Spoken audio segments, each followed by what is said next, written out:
대한민국의 조상은 누굴까요? 당군. 당군. 나오는데 정말인가요? 아니요. 당군. 예. 하나님.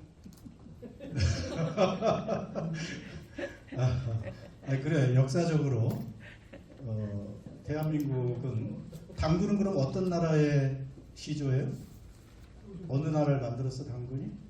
우리 조 선생님이 고조선. 예. 이게 막 역사 공부가 나오네. 그러면 당군이 고조선을 건설한 그 연도 그걸 또 단기하면서 우리가 또 그걸 쓰지요. 2000 몇 년? 2338년. 조금 더 갔네. 비슷했는데. 비슷했어요. 2333. 예, 그걸 단기라고. 예수님 탄생 전 2333년에 당군 할아버지라고도 그러죠. 조상이니까 고조선을 만들었다. 또 당군 신화가 있어요. 뭐 환인 하나님 하늘나라 환인이 환웅 자기 아들을 이 땅에 보내서 곰과 호랑이 중에 누가 사람이 됐어요? 곰이 사람이 됐네. 그래서 그 환웅 환인의 아들 하나님의 아들이 곰이 사람이 된 그 웅녀와 결혼을 해서 낳은 사람이 누구라고? 당군이라는 거예요. 당군. 근데 하나의 신화입니다. 이것이. 근데 2333년 예수님 오기 전에 말이 될까? 그래서 대한민국의 역사는 반만년이다. 이렇게 또 국뽕이 들어가가지고 5000년이나 된다. 뉴질랜드 역사는 얼마나 될까? 1840년 와이탄기 조약을 맺었기 때문에 160 몇 년밖에 안 돼요. 그래도 뉴질랜드가 뭐 대한민국보다 못할 게 없잖아요. 뭐 오래됐다고 좋은 건 아니에요. 자, 중요한 것은 당군의 정확한 이름은 뭐냐면 당군 왕검이에요. 그렇게 말하죠. 당군 왕검. 그런데 당군도 정확히 이름이 아니고 역사학자들의 그 연구에 의하면 당군은 제사장을 뜻하는 말이에요.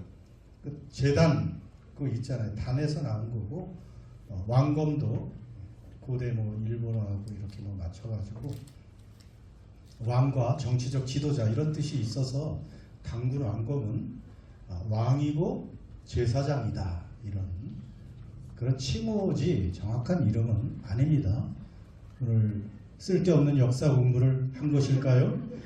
그것이 아니고 오늘 말씀과 약간 연관이 돼서 그래요.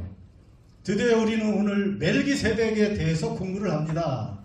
그 전에 멜기세덱에 관해서 어린아이들은 이게 조금 아직 안 돼 그러면서 자꾸 뒤로 넘어갔는데 아니 오늘과 다음 장에 걸쳐서 계속 멜기세덱 이야기가 나와요. 여러분 멜기세덱 하면 머리에 떠오르는 거 있어요?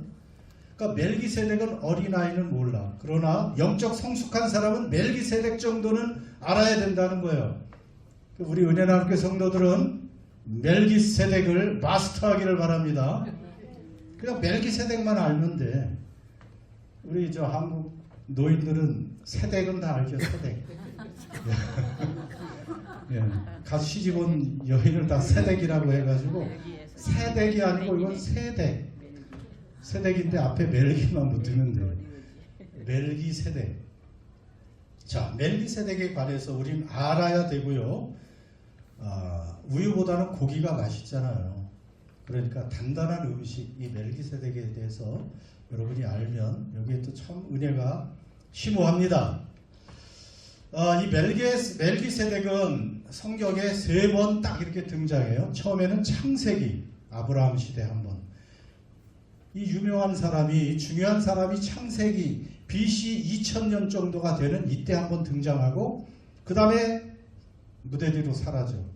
1000년 후에 시편 기자가 한번 한 줄 딱 멜기세덱에 대해서 언급하고 그 다음 시편 기자 이후에 또 1000년 정도가 흘러서 이 히브리서에서 이 1000년 단위로 멜기세덱의 이름이 간간히 나오는데 이 히브리서에서 멜기세덱을 오늘 읽었는데 이렇게 여러 번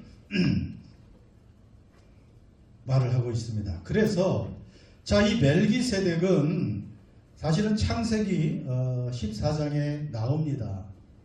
창세기 14장에 보면 왕들의 전쟁이 있어요. 왕들의 전쟁. 5 왕의 연합군과 4 왕의 연합군이 있는데 거기 전쟁이 일어나게 됩니다. 그거 뭐 복잡하니까 다 얘기할 거 없고. 그런데 이 4 왕의 연합군이 강해서 5 왕의 연합군을 격파하고 그 패배한 나라들의 그 왕과 뭐 그 가족들과 그리고 가축들 제사를 다 끌고 노력해서 사라집니다. 그런데 패배한 그 왕과 그 나라 중에 소돔과 고모라가 있었어요. 그런데 소돔과 고모라에 누가 사느냐가 중요하죠. 누가 살았죠 거기에? 아브라함의 조카 롯이 거기 살았단 말이에요. 그러니까 아브라함이 소식을 들었어요. 소돔과 고모라가 패배해서 다 지금 사로잡혀 가는데 거기 당신의 조카 롯도 있어요. 그러니까 아브라함이 그 피부치가 하나인데 가나안 땅에 그래서 자기 사병을 한 317명 18명인가요? 그 사병을 모집해가지고 다 모아서 밤새 추격을 해서 기습을 해서 거기 5 왕을 오히려 아브라함이 격파를 하고 이 롯을 그리고 다 찾아서 다시 가나안 땅으로 데려옵니다. 자, 그럴 때 아브라함을 맞이한 사람이 있었으니 그 사람이 바로 살렘 왕 멜기세덱입니다. 창세기에 그 말씀이 있습니다. 보고 계십니까? 창세기 14장에 보니까 자, 그때 이 창세기에 나오는 게 처음 살렘 왕 멜기세덱이 떡과 포도주를 가지고 나왔으니 그는 지극히 높으신 하나님의 제사장이었더라. 그가 아브라함에게 축복하여 이르되 천지의 주제이시오 지극히 높으신 하나님이여 아브라함에게 복을 주시옵소서. 너희 대적을 내 손에 붙이신 지극히 높으신 하나님을 찬송할지로다 하매 아브라함이 그 얻은 것에서 10분의 1을 멜기세덱에게 주었더라. 이걸로 끝. 이렇게 나옵니다. 자,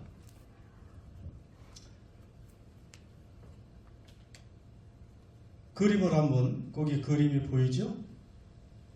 여러분이 좀 머리에 더 각인을 좀 하라고. 멜기세덱이 이렇게 전쟁에서 돌아오는 아브라함을 만나고 있습니다. 그래서 멜기세덱이 그림에 보면 뭐와 무엇을 손에 쥐고 있어요? 떡과 포도주.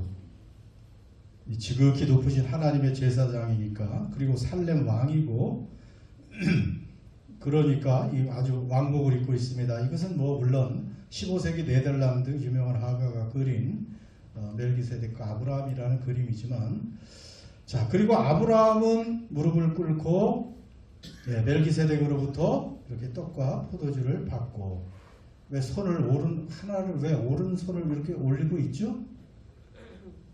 이것도 다 의미가 있다 그래요. 이건 이제 높은 사람에게 경의와 존경을 표하는 이런 의미가 있어요. 이런 성화들을 보면 거기 의미들이 또 하나하나 있습니다. 자, 이렇게 이 사건에 멜기세덱이 처음 등장하고 이 사건, 요 말씀을 히브리서에서 지금 상세하게 다시 지금 설명해 주고 있는 것입니다.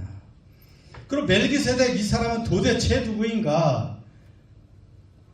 다시 히브리서 그 다음 말씀으로 돌아오면 이 멜기세덱은 살렘 왕이고 지극히 높으신 하나님의 제사장이다. 그리고 아브라함에게 복을 빈 자라. 아브라함은 모든 것의 10분의 1을 그에게 나누어 주었다. 자, 거기에 해석이 나오죠. 해석하면 먼저는 뭐라고요? 네. 멜기세덱은 의의 왕이다. 이것은 이름의 뜻이에요. 멜기세덱. 구약에서 히브리어로 왕을 뭐라고 하냐면 멜렉이라고 해요. 멜렉. 들어봤어요? 물론 못 들어보셨겠지. 아비멜렉 들어봤죠? 예. 아도니멜렉? 예, 뭐 그것도 있고 아무튼 멜렉은 왕이라는 이름이고 그 다음에 체데크라는 단어가 있는데 의로움, 공의, 정의 할 때 체덱이라고 그래요. 아주 중요한 단어죠 성경에서. 그러니까 체덱 플러스 멜렉 해서 의의 왕 그런 뜻이에요. 그러니까 멜기가 먼저 나왔죠. 멜기 체덱 의로운 왕. 그러니까 그대로 해석하는 거예요. 얼마나 멋있는 이름이에요. 멜기세덱 이름의 뜻이 뭐라고요? 의의 왕. 이런 멋진 이름. 근데 왜 자식 이름을 나오면 멜기세덱이라는 이름을 한 사람도 짓질 않았지? 뜻을 모르니까. 예. 아브라함보다도 더 좋은 이름 아니겠어요? 멜기세덱. 앞으로 여러분의 자녀를 후손이 나오면 멜기세덱 정도 하나 있으면 좋겠습니다. 자, 멜기세덱은 의의 왕. 이름 뜻이 그래요. 참 멋있어요. 그리고 또 멜기세덱의 특징이 있는데 어느 나라의 왕이요? 어느 지방에 어느 나라의 왕이요? 또 하나 있잖아요. 그 다음은 살렘 왕이다. 실제로 살렘 왕이라는데 지금 아브라함을 맞이하러 나왔잖아요. 아비멜렉이 실제하는 사람이에요? 안 실제하지 않는 사람이에요? 실제하는 왕이에요. 어느 나라 왕이라고? 살렘 왕. 살렘은 후대에 예루살렘이라는 말이 있어요. 살렘은 또 무슨 뜻이 있을까요? 아까 체덱은 의로움이 있는데 살렘은 평강, 평화. 그 예루살렘 그 뜻이 평화의 도시. 하나님이 주신 평화가 가득한 아주 태평성대한 평화의 도시. 제루가 우루에서 나왔어요. 우루. 갈대의 그 우루라고 그 도시가 있죠. 아주 가장 오래된 도시. 도시란 뜻이에요. 그래서 우루, 제루 비슷하죠. 예루살렘. 그 평화의 도시. 근데 아무튼 이 아비멜렉이 아브라함 당시에 나온 그 도시는 살렘이란 말입니다. 그러니까 얼마나 멋있어. 또 평화의 왕이란 뜻이 있고 의로운 왕이란 뜻이 있고 그 다음에 그 3절 보세요. 또 같이 한번 읽어볼까? 시작. 아버지도 없고 족보도 없고 시작한 날도 없고 생명의 끝도 없어 하나님의 아들과 닮아 항상 제사장으로. 참 또 이 신비한 모습도 있어요.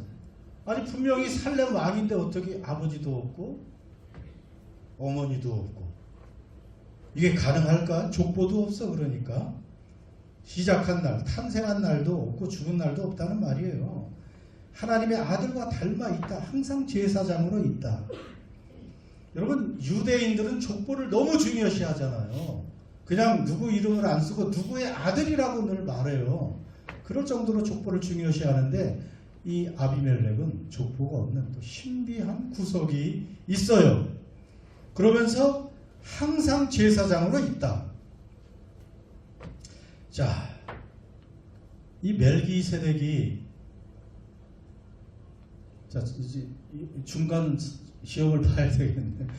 이제 다음 이제 마지막 주에 순모임을 하는데 멜기세덱에 관한 리더들은 그 질문을 잘 해주시기 바랍니다.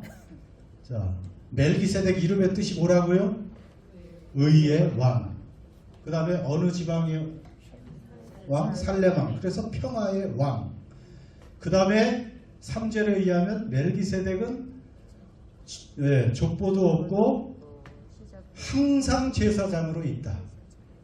이 땅의 제사장은 나이가 먹어 늙어서 죽어요. 그럼 또 그 아들이 대를 이어서 또 그 제사 직분을 맡아야 돼요. 그런데 이 멜기세덱은 항상 제사장으로 있대. 그리고 멜기세덱이 얼마나 위대하냐면, 자, 여러분 이스라엘 사람들이 가장 위대하게 생각하는 사람이 누굴까요? 사람 중에 누구? 솔로몬? 예, 물론 솔로몬은 가장 지혜롭고 세상에서 가장 똑똑하니까 가장 지혜롭고 아주 굉장히 다윗 솔로몬 시대에 유명하긴 하죠. 자, 그렇지만 제일 훌륭하게 생각하는 사람은 다윗이기도 하고 다윗 솔로몬 시대 모세, 민족의 지도자잖아. 그런데 그 조상이 있잖아. 아브라함이지. 답이 다 나와 있는데. 그래서 자기 조상이니까 당군 할아버지 다 알고 있는 것처럼 더 확실한 아브라함이 조상이니까 구체적인 제일 위대한 아버지잖아요. 조상 중에 조상이고 하나님의 선택을 받고 하나님의 약속을 받은 복의 근원인 아브라함이 가장 존경스러운 사람인데, 자, 그런데 멜기세덱과 아브라함이 만나서 두 가지 놀라운 사건이 일어나는데, 멜기세덱이 아브라함에게 뭐를 해요? 1절에 의하면 멜기세덱은 아브라함을 만나서 뭘 했어요? 복을 빌었다. 복을 빌었어요. 멜기세덱이 아브라함 무릎 꿇고 멜기세덱은 그에게 복을 빌었다고요. 그 다음에 아브라함은 멜기세덱에 무엇을 바쳤어요?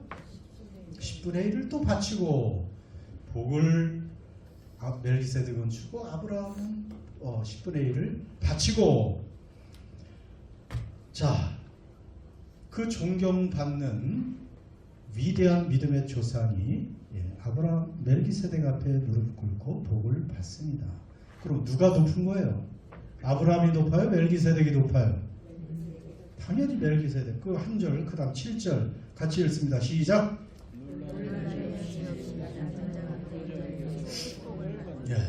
여기서 아주 결론을 내려주고 있어요. 누가 높은 거예요? 그러니까 논란의 여지가 없다. 멜기세덱이 아브라함보다 높은 사람이다. 더군다나 아브라함은 멜기세덱에 10의 1조를 바칩니다.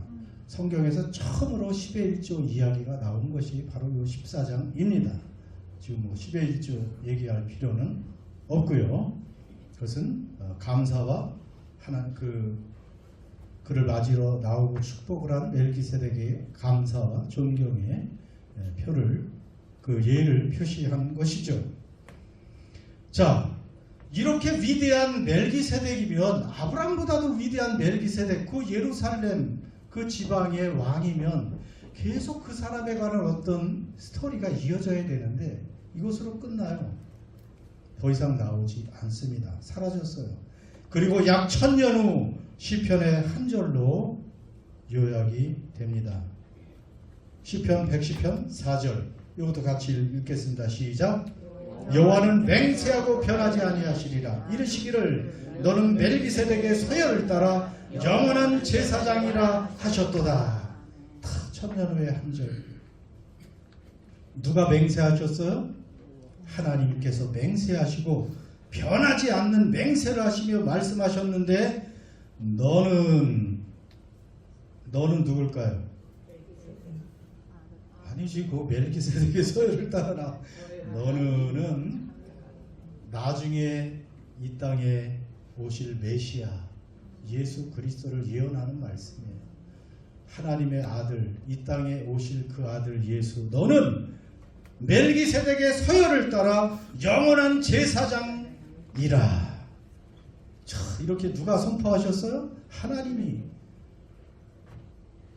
그러니까 예수님은 그 예언의 말씀에 따라 결국 무엇이 된다는 말이에요? 영원한 제사장이 되어야 된다는 것입니다. 누구의 계통을 따라서요?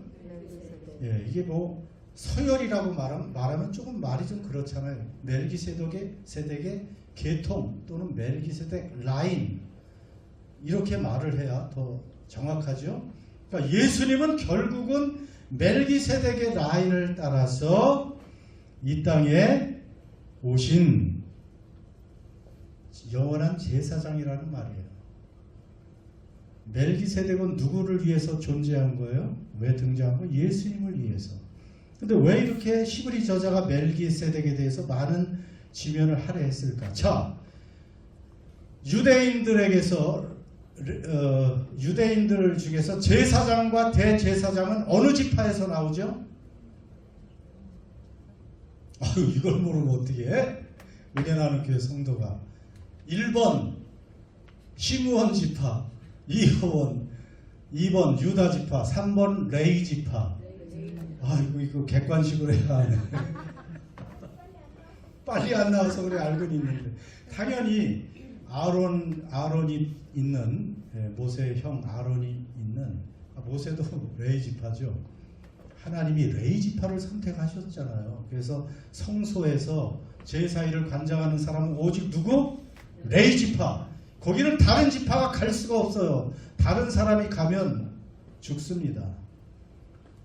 그런데 왕은 어느 지파에서 나왔어요? 왕들은 유다 지파에서 나왔죠. 유다 지파. 정식 왕들은. 그래서 자, 그런데 예수님은 어느 지파 출신이요? 그렇죠. 예수님은 유다 지파 출신이에요. 그러니까 마태복음 보면 누가 누굴 낳고 쭉 아브라함과 다윗의 자손하면서 아브라함의 이삭, 야곱의 12 그 자손 중에서 유다 지파 중에 왕이 쭉 나오면서 그 중에 예수님이 나와서 예수님은 유다의 왕이라는 것을 마태복음에서 강조하고 있어요. 그런데 제사장인데 예수님은 대제사장직을 맡는다 그러면 유다인들이 믿을까 못 믿을까?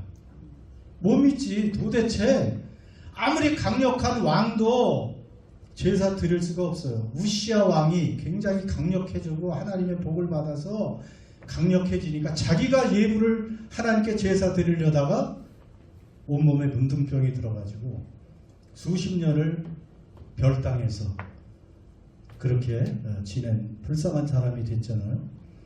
그래서 제사장이나 대제사장은 오직 레위 지파에서만 나와야 되는데 갑자기 유다 지파에서 탄생하신 예수님께서 대제사장이 되셨다는 것을 강조해야 되는데 아론의 자손 레위 지파가 아니란 말이죠.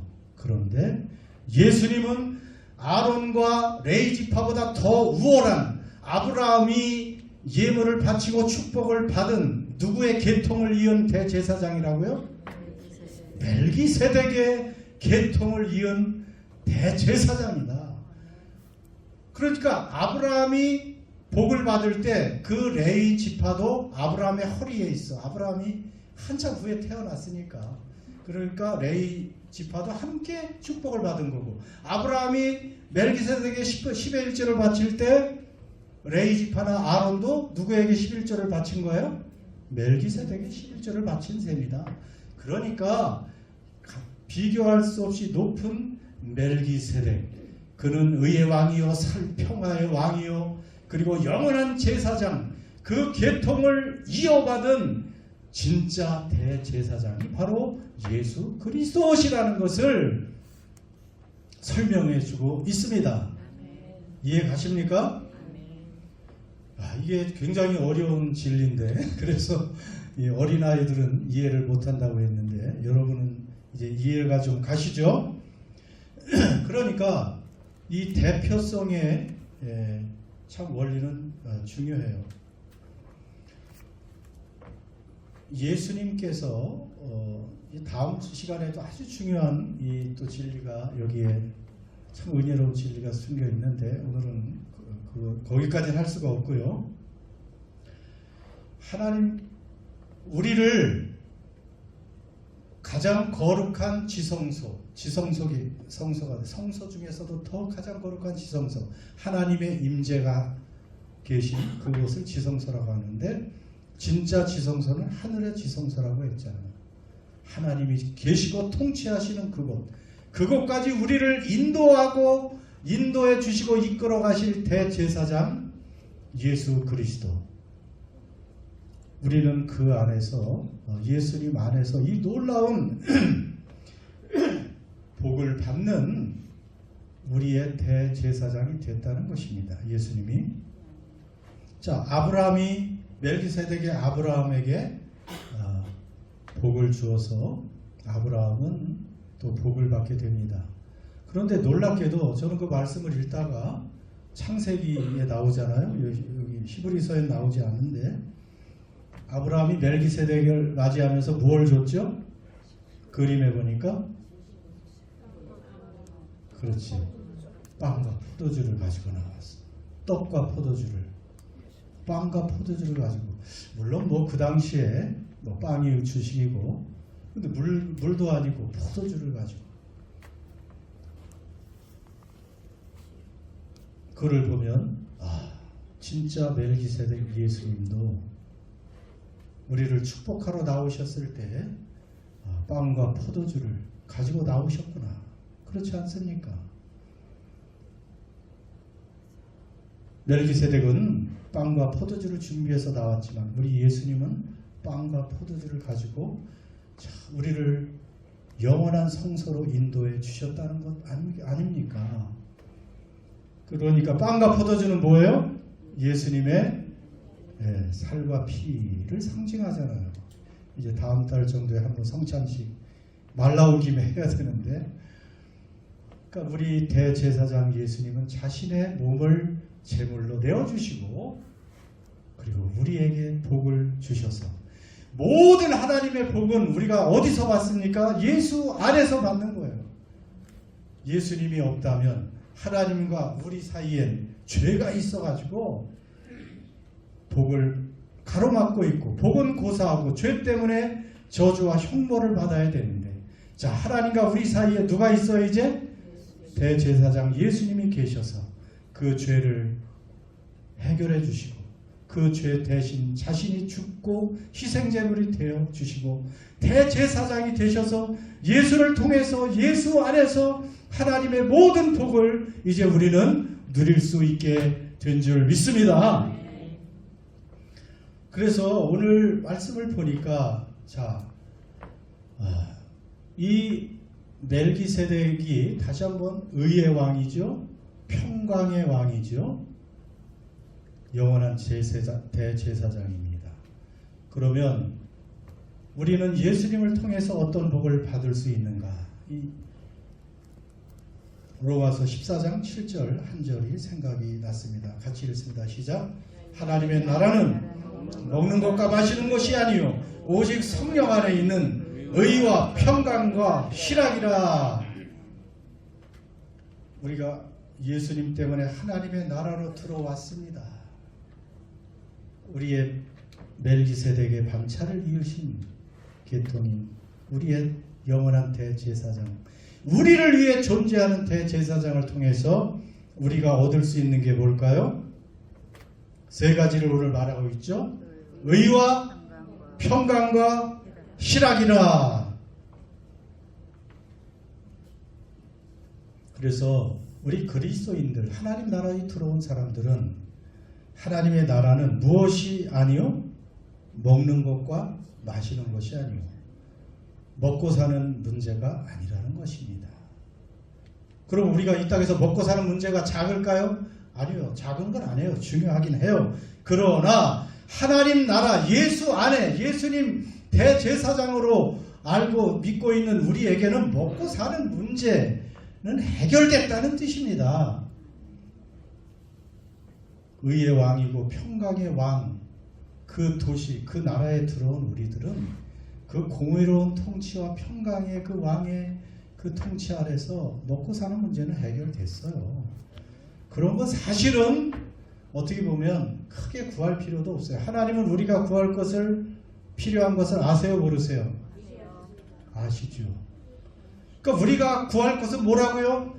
하나님의 나라, 하나님의 의, 하나님이 내게 해주신 것, 나의 왕, 나의 하나님, 나의 구세주, 나의 대제사장, 나의 멜기세덱, 이 하나님을 알고 예수님께 감사하고 주님께 집중하고 주님의 뜻을 묻고 나를 통해서 내가 어떻게 하나님 나라를 위해서 살까, 이렇게 그런 거룩한 근심을 하고 그것을 위해서 사는 사람에게는 먹을 것, 입을 것, 쓸 것, 이런 기초적인 문제는 여러분 해결이 되는 것입니다.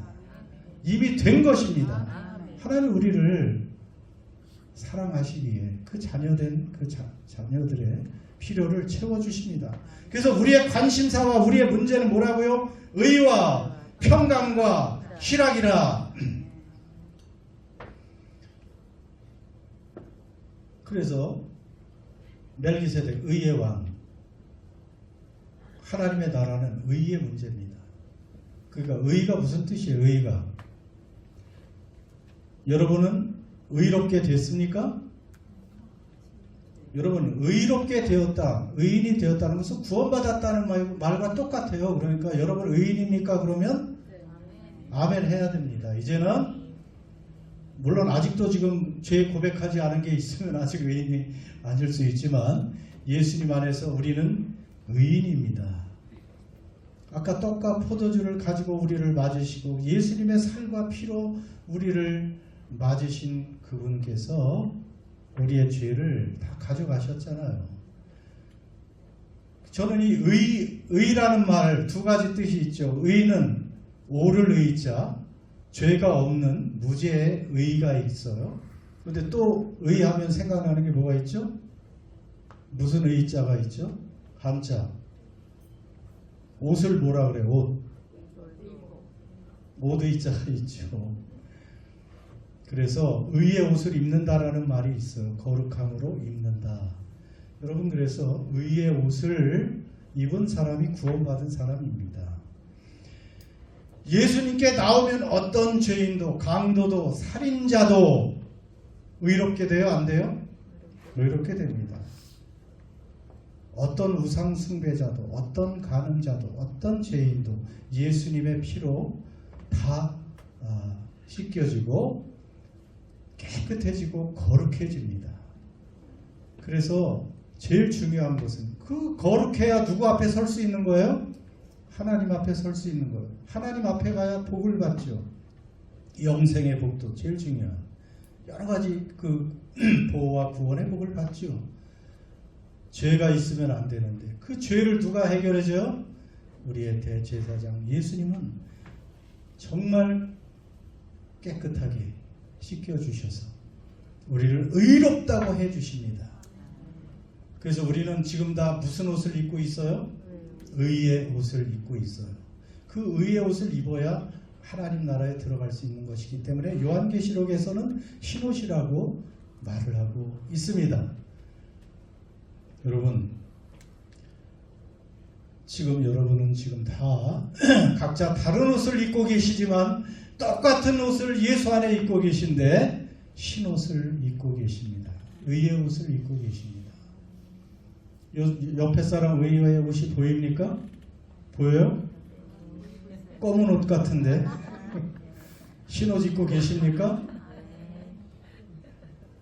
여러분 정말이에요. 예수 안에 있으면 과거를 묻지 아니하십니다. 우리는 자꾸 과거를 들추려는 경향이 있어요. 아주 못된 버릇이에요. 예수님은 과거를 묻지 않아요. 오늘 내가 예수님 안에 예수님 믿으면 어떤 죄인도 하나님 보시기에 다 죄인이었는데 뭘 비교를 해요. 예수 안에 있고 그 피로 핏부림을 받은 사람들은 의의 옷을 입고 아주 정결한 거룩한 눈부신 흰옷을 입고 있는 사람들입니다. 옆 사람에게 인사하세요. 옆 사람에게 선포를 하세요. 나는 깨끗한 사람입니다. 한번 해보세요. 나 깨끗한 사람입니다. 나 죄 없는 사람입니다. 나 의의 옷 입은 사람이에요. 누가 정죄하리요? 의롭다 하시는 하나님이신데. 그러니까 함부로 옆 사람 판단하고 그러지 마세요. 과거에 뭐를 또 보고 어쩌고 저쩌고 하지 마세요. 현재 예수 안에 있으면 의인이고 거룩한 사람이고 하나님께 용납된 사람이고 하나님의 사랑받는 자녀된 줄 믿습니다. 하나님의 나라는 이 의의 문제예요. 의롭게 된 사람이 하나님께 들어가고 하나님 앞에 나갈 수 있고 그분의 복을 받을 수 있어요.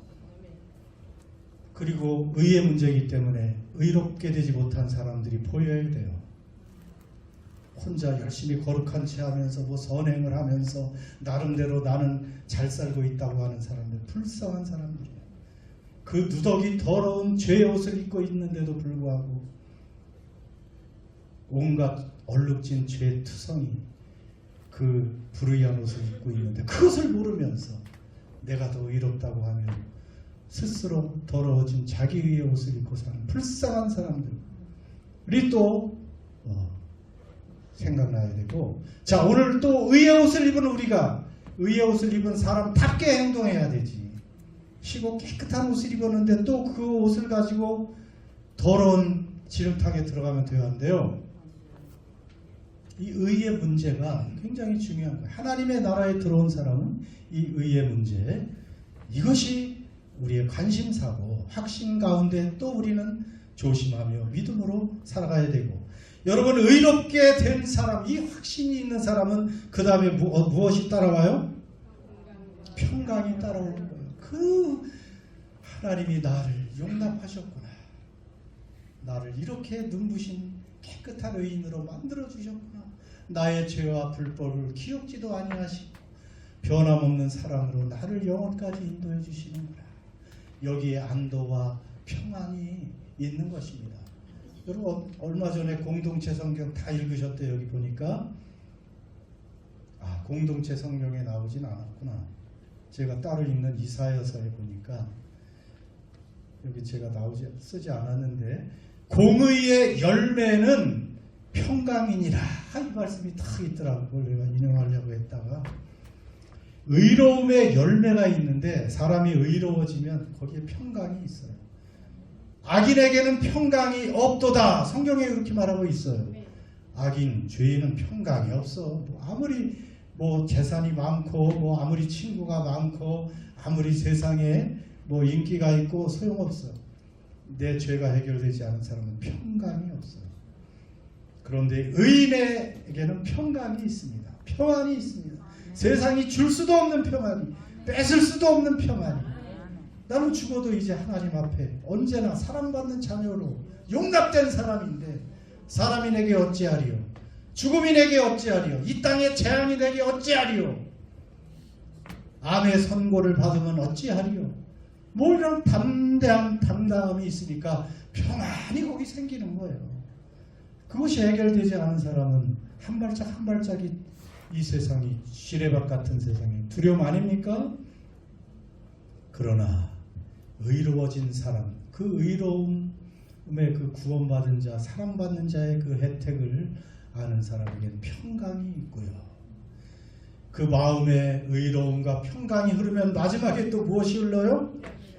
희락이 뭐예요? 기쁨이 있는 것입니다.